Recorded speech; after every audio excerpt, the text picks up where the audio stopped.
Good evening, good afternoon, guys. Welcome back.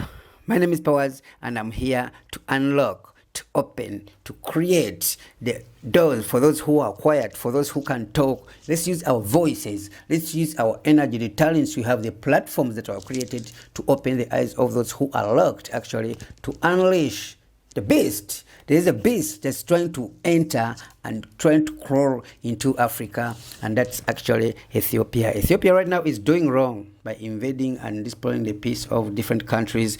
This caught me so bad when a minister, this guy actually had been doing these interviews for so long. Listen to this. There was no country called Eritrea. There was no citizens called Eritrea before 1890. The cities were built for the Italian colonialists and not for the Tigrinya speaking or the Tigray speaking Eritrean people. They came in the morning, showed their ID card, barbed wire, they went into Asmara. They did what they did as helpers in the house, gardeners, chauffeurs, street cleaners, or what have you.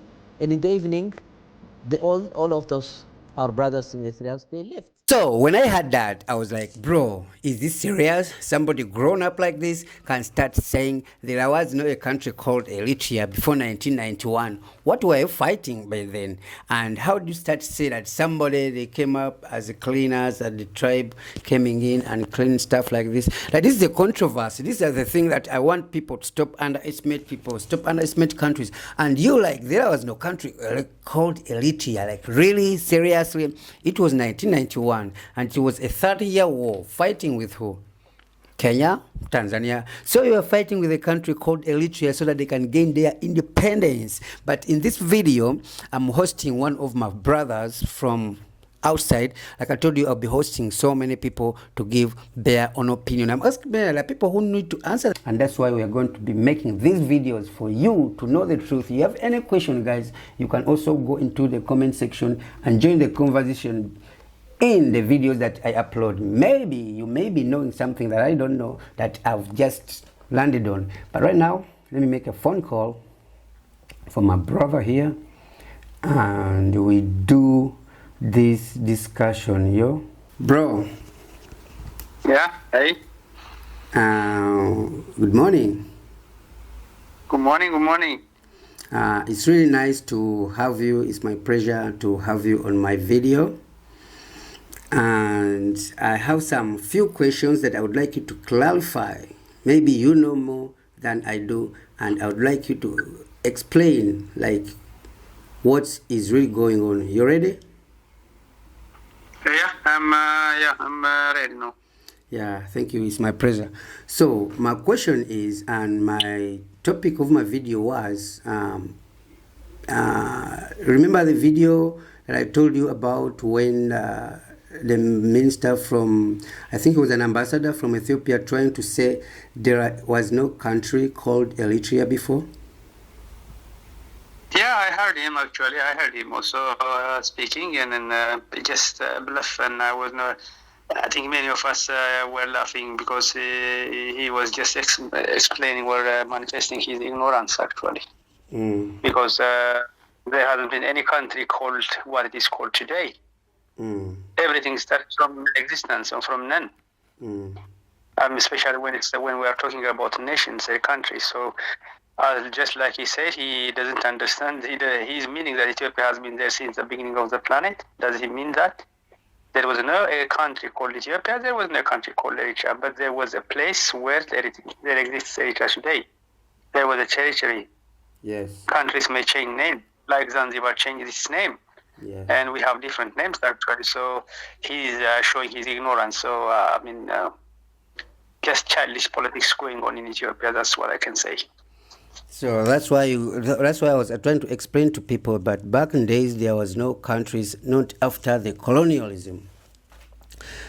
So my question here is, apart from Abiy trying to take over the port of Eritrea, what do you think is the main and other some characters that think that Abiy is after, apart from only the port, and like kind of excuse he's giving? The kind of excuse that you often hear from the Ethiopian side is just subtle. I mean, it doesn't have any weight, it doesn't have any logical ground and political ground. It's just what you can say is it's not Ethiopia's agenda actually. Many Ethiopians may be carried away with this blow, just some coming from the Arab Emirates. This is the agenda which is run by Arab Emirates, because Arab Emirates initially had a contact or diplomatic ties with Eritrea, or partnership I can call, with Eritrea, but they demanded to own the ports, to administer themselves, and the Eritrean government was not interested.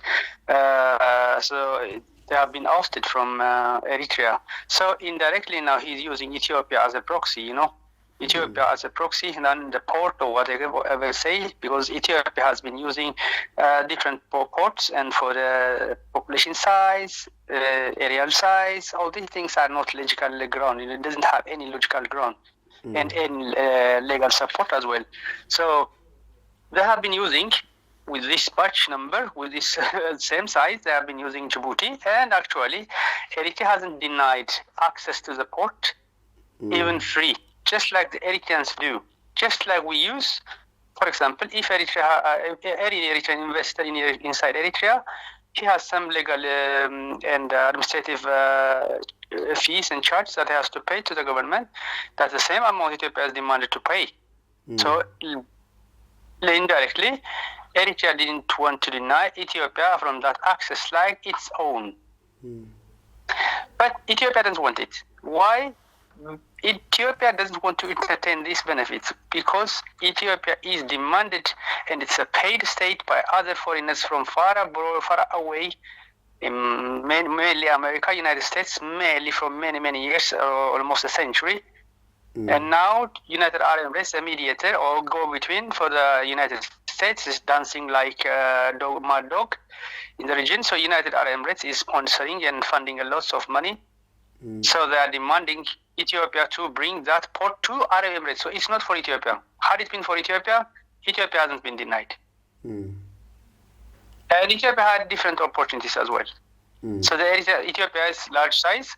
So from different size, from different parts of the region, it needs to use different ports, like from the Djibouti side, from the Asab Eritrean side, from the Wasawa, from Mombasa in the Kenya, and again, Somalia. So lots of access. Ethiopia is lucky actually being surrounded by many countries having access and want to work in good partnership, in close collaboration with Ethiopia. We need regional integration, but Ethiopia is always out of that. So Ethiopia is a mock for East Africa, and it's disturbing the regional integration and continental integration. For economic and security issue actually. So Ethiopia is not interested in it. Ethiopia is a paid state. That's why Ethiopia is demanding this as support now and then with subtle arguments and silly, I can say political drive motives. So, like currently, right now, which port are they using? They have been using Djibouti actually, as far as I know, and sometimes Somaliland as well. So for so many years, actually, it was Djibouti they used to use. They have been using the Djibouti port. And now I think they are showing also some bad signals to Djibouti, and Djibouti is retaliating or taking some security measures. So they may be withdrawing, or they may be refraining. They may be scrutinizing a lot about what's coming in to Ethiopia.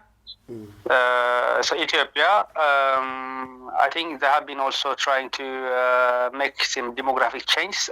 By sending many Ethiopians as some business persons, small business individuals. So trying to change the demography. There are some tribes, who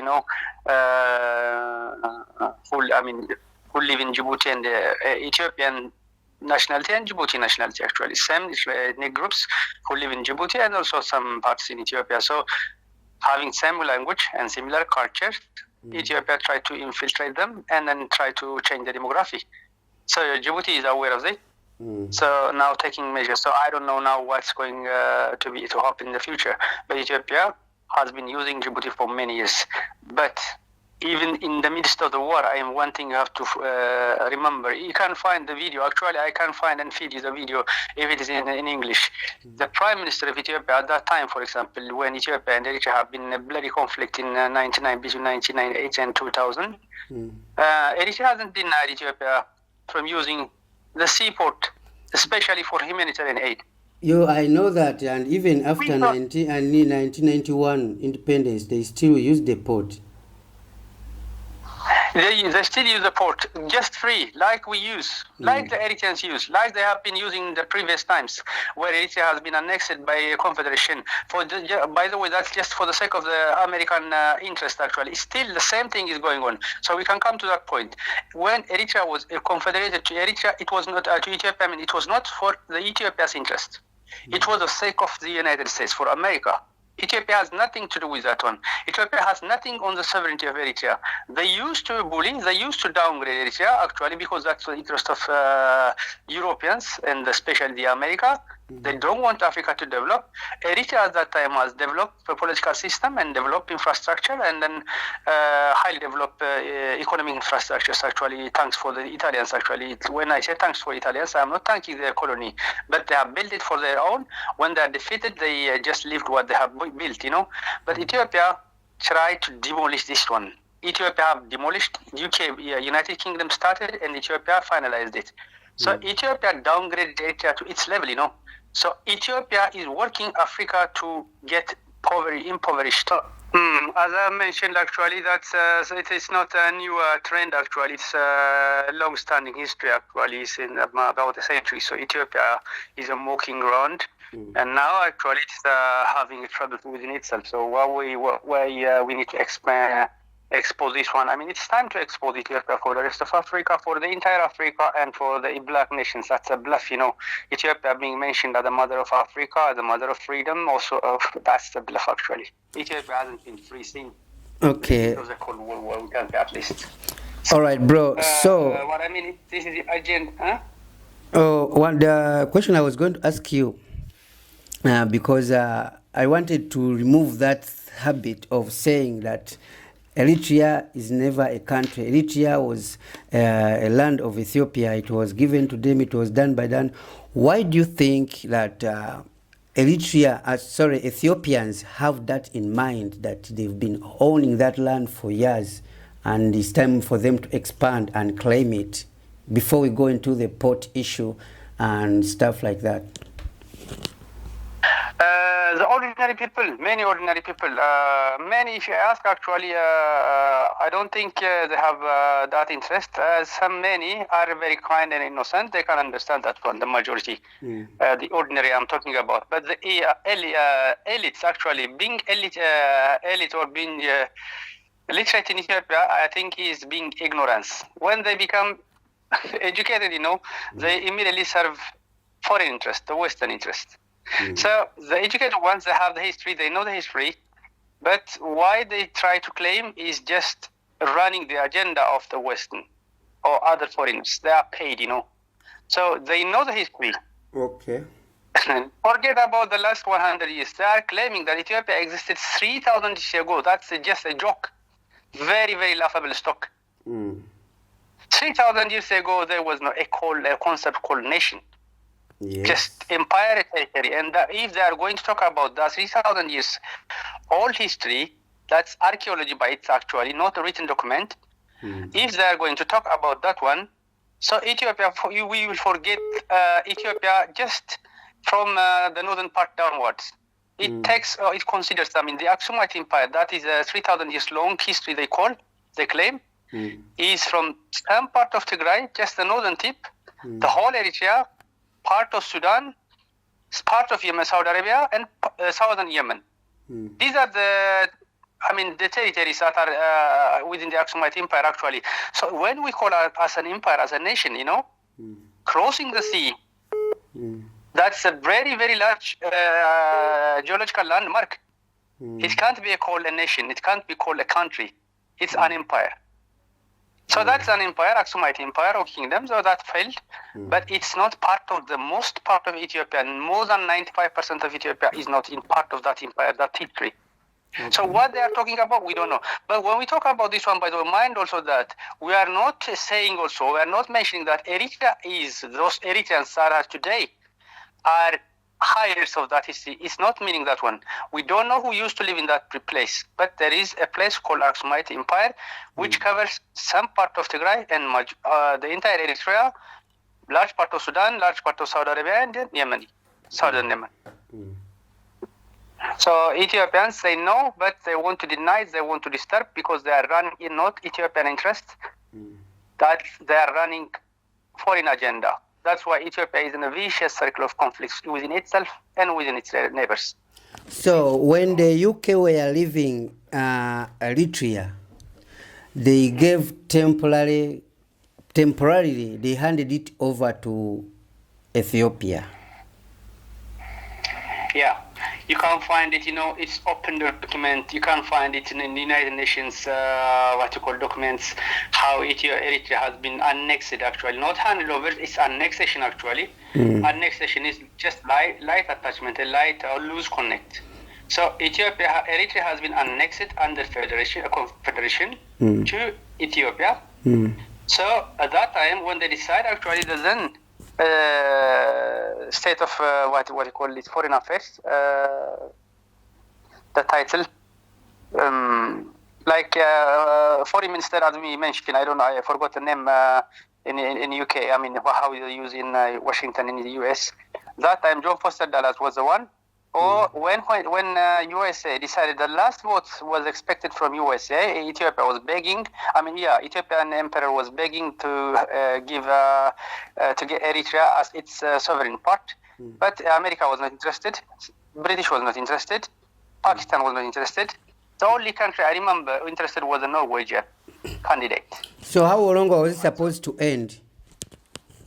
Wait, let me finish this one. So at that time, USA finally, the super dominant that emerged at that time at the end of the Second World War, had the control, and then it voted for Ethiopia under some oaths. They asked the emperor to have a military base in Eritrea, and he said yes. So he put Eritrea. He decided. The USA decided Eritrea to be confederated to Eritrea for their own sake, not for Ethiopia's sake. He has stated very clearly, even though we know Eritrea has been an independent state, for our own political, based on, according to legal issues and justice, Eritrea has been set free as sovereign and independent state. But for our own sake of interest, for our national interest, we have decided to annex Eritrea in confederation with our ally Ethiopia. That's what he said, clearly. So for his own interest, not Ethiopia. So Ethiopia is entertaining only free access for the sea and for the port. And that hasn't been denied after Eritrea has been independent as well. Yes. Eritrea just understood that Ethiopia has been subjugated, so we don't have any revenge mentality and attitude. So we just want to continue Ethiopia entertaining the sea because we consider the people. We have been with the people. They are kind people. So we don't want the people to suffer because of political arrogance of its leaders. So, but leaders, every leader that comes, they will continue the same trouble, the same problem, and the same servitude to the West. So now time is up actually for many Eritreans. No. It's very difficult now to work with Ethiopia. So Ethiopia doesn't have its own interest. That's why Ethiopia is always bullying and denying, and afterwards they claim and they cry just like they have been denied. They deny themselves. And then they cry like a child that they have been denied for the access. Now is the time to expose, and then now is the time actually to decide the bitter word. So they let them face it. So my question I was asking you about that was Eritrea was temporarily given to the hands of Ethiopia. Was it hard that it had an end, has had an expiry date, or it was supposed to be like Eritrea is under Ethiopia, not until the UK will come back and decide who is who?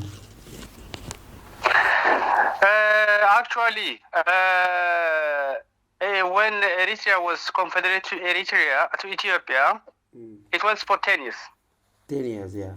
10 years, yeah, because within 10 years, they assume that Eritrea has been under colony, the people has been under the colony, and the assumption, the pseudo-assumption we can call actually, was that Eritreans are not ready to take off their land. They have no political institution, they don't have political awareness, blah, blah, different pillars of, state. They don't have that one, the basic ones. That's their assumption. So until they have established these institutions and organizations, government institutions, let Eritrea be confederate to Ethiopia. Okay. But the Americans know that Ethiopia is going to violate that agreement of confederation. So soon,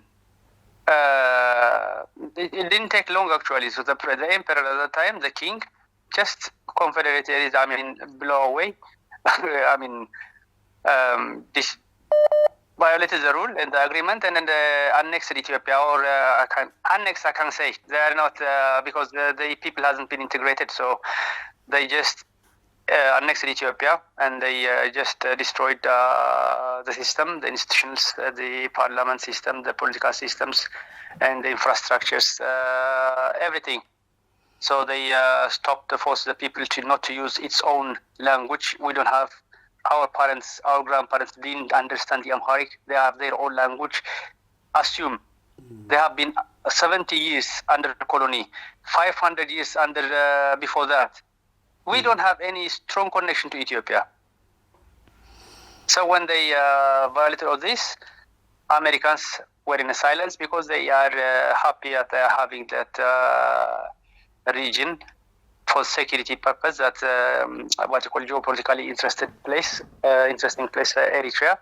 So under Ethiopia has a large manpower, so they can use manpower for their mercenary purpose, So they are interested, and they don't have any disappointment while Ethiopia was violating that agreement. So the confederation was for 10 years until Eritrea, assumedly, is going to have governmental pillars. So why do you think a country like Ethiopia, with a lot of history in the neighborhood countries, why do you think is targeting like its neighbors? Let's say it's not Ethiopia, it's the countries that influencing them, putting money through Ethiopia so that they can colonize Africa indirectly again. Why do you think Ethiopia is taking the deals from, unlike other African countries that are actually turning down the white people? Why do you think it's easy for Ethiopians to take a deals and try to disorganize the areas and disturb the people who they are supposed to work with, like Sudan, Djibouti, Somalia, now Eritrea? I've never heard them going to Kenya, but these are the countries where you think there are so many conflicts between Ethiopia. Why do you think so? Actually, even Ethiopians doesn't have clear answer for sure. They will answer only just arrogance, because that's a very clear one. For example, now I can say now they know we give them legal arguments. We tell them legal arguments about Assab and Eritrea and many other territories in the neighboring region. Actually, the final answer they give is arrogance. Whatsoever, we take it.